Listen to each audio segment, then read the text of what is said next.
ಕೊಡೋದಿಲ್ಲ ಕೊಡೋದಿಲ್ಲ ಕೊಡೋದಿಲ್ಲ ಕೊಡೋದಿಲ್ಲ ಫಲವತ್ತಾದ ಭೂಮಿ ನಾವು ಕೊಡೋದಿಲ್ಲ ಕೊಡೋದಿಲ್ಲ. ಕಲಬುರಗಿ ತಾಲೂಕಿನ ಅನ್ನಕಿರಣಗಿ, ಫಿರೋಜಾಬಾದ್, ಸೋಮನಾಥಹಳ್ಳಿ ರೈತರ ಭೂಮಿ 1821 ಎಕರೆ ಭೂಮಿ ಇವತ್ತು ಕಲಬುರಗಿ ಸಿಮೆಂಟ್ ಕಂಪನಿಯವರು ಖರೀದಿ ಮಾಡಿ ಫಲವತ್ತಾದ ಭೂಮಿಯನ್ನ ರೈತರ ಹೊಟ್ಟಿ ಮೇಲೆ ತಣ್ಣೀರ್ ಬಟ್ಟಿ ಹಾಕಿದರೆ ಯಾವುದೇ ಕಾರಣಕ್ಕೂ ಫಲವತ್ತಾದ ರೈತರ ಭೂಮಿಯನ್ನು ಉಳಿಬೇಕಂತಕ್ಕಂಥ ಮಾತನ್ನು ಒತ್ತಾಯ ಮಾಡ್ತಾ ಇದೀವಿ. ಇವತ್ತು ನ್ಯಾಷನಲ್ ಮ್ಯಾನುಫ್ಯಾಕ್ಚರ್ ಆಕ್ಟ್ ಉಲ್ಲಂಘನೆ ಮಾಡಿ ಇವತ್ತು ರೈತರಿಗೆ ಬರೆ ಹಿಡಿತಕ್ಕಂಥ ರೀತಿಯಲ್ಲಿ ಹೆಜ್ಜೆ ಹಾಕ್ತಾರೆ. ನ್ಯಾಷನಲ್ ಮ್ಯಾನುಫ್ಯಾಕ್ಚರ್ ಆಕ್ಟ್ ಅನ್ನು ಉಲ್ಲಂಘನೆ ಮಾಡಿರ್ತಕ್ಕಂಥ ಆ ಕಾರ್ಖಾನೆಯವ್ರ ಮೇಲೆ ಕ್ರಿಮಿನಲ್ ಕೇಸ್ ಹಾಕ್ಬೇಕು.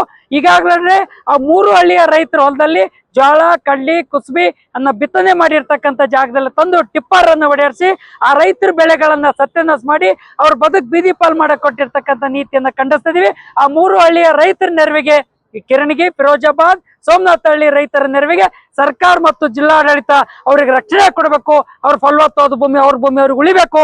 ಆ ಭೂಮಿ ಖರೀದಿ ಮಾಡಿದ್ದ ರೈತರ ಭೂಮಿ ರೈತರಿಗೆ ವಾಪಸ್ ಕೊಡ್ಬೇಕಂತಕ್ಕಂಥ ಮಾತನ್ನು ಬತ್ತಾಯಿಸಿ ಪ್ರತಿಭಟನೆಯನ್ನು ನಡೆಸ್ತಾ ಇದ್ದೀವಿ. ಬಿಸಿ ಮುಟ್ಟಲ್ಲ ರೈತರದ್ದು ಗೋಳ ನೀವು ಯಾರು ನೋಡ್ತಾ ಇಲ್ಲ.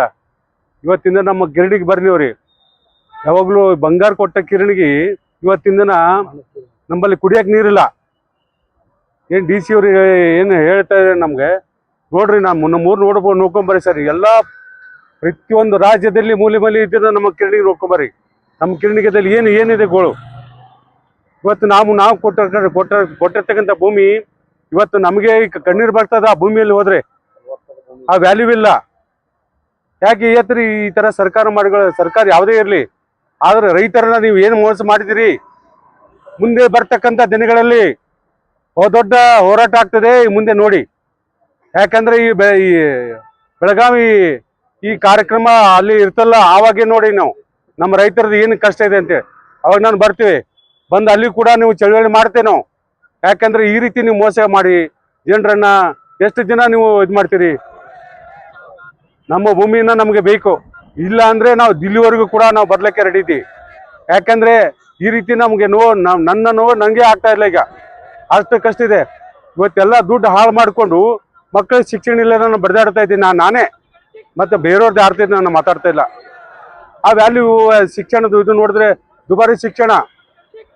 ಪ್ರಧಾನಮಂತ್ರಿ ಮೋದಿ ಅವರೇ ನಾನು ಮಾತಾಡ್ತಾ ಇದ್ದೀನಿ. ಇವತ್ತು ಭೂಮಿಯನ್ನು ನಾವು ಕಳ್ಕೊಂಡು ನಾವು ಹುಚ್ಚಾಗಿದ್ದೀವಿ. ಇವತ್ತು ಒಂದು ಹಾಸ್ಪಿಟಲ್ಗೆ ಹೋದ್ರೆ ಲಕ್ಷ ಕೋಟಿಗಟ್ಟಲೆ ಖರ್ಚಾಗ್ತಾ ಇದೆ. ಇವತ್ತು ಶಿಕ್ಷಣ ಕೂಡ ಅದೇ ಇದೆ.